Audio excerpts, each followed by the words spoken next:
A human smuggling charge is reduced to a misdemeanor. The Salvation Army has a new Southern Utah location, and Perks Coffee plans for its 20th anniversary. You're watching St. George News at 5. Good afternoon, I'm Christy Langenheim.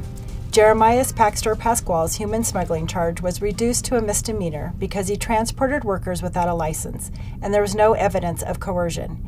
He received 18 months probation and an $800 fine, but he wasn't incarcerated. City Councilman Greg MacArthur announced Monday that he will not be running in the November election. Maury Kessler has more on the story. First and foremost, I ran. St. George City Council member Greg MacArthur announced over social media Monday that he will no longer be seeking re-election. Due to increasing responsibilities related to his position with the Utah Trust Lands Administration, MacArthur said it has increasingly divided time between his serving the city and also devoting time to his family.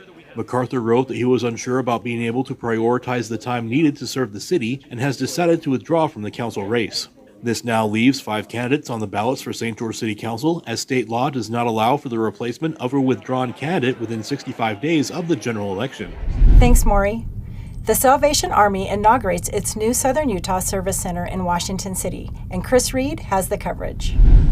The Salvation Army opened the doors to its relocated service center Monday morning.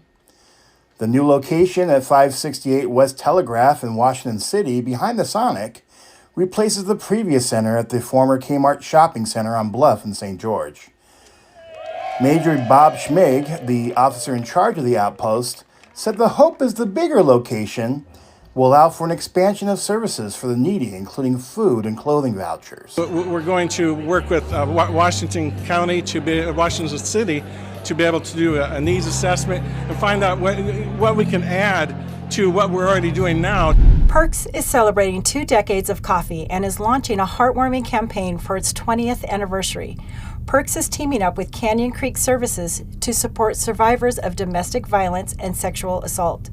Customers can now donate at Perks locations and receive a 10% discount on their purchase at Perks. Southern Utah is full of stunning views and autumn colors, and Alicia Lundgren knows just where to find them. Early Sunday morning greeted southern Utah's mountains with a dusting of snow over its autumn landscape.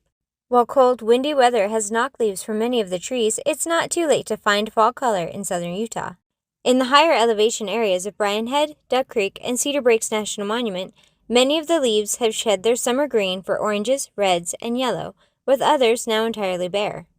In Cedar and Parowan Canyons and nearby locations, maple and oak trees are showing off vibrant reds and oranges, with yellow aspens following shortly. Low elevation areas closer to St. George are still mostly green and could see color from late October into November, a great time to check out fall color at Zion National Park. Thank you for watching St. George News at 5. I'm Christy Langenheim with St. George News, your #1 source for local news. This has been St. George News at 5.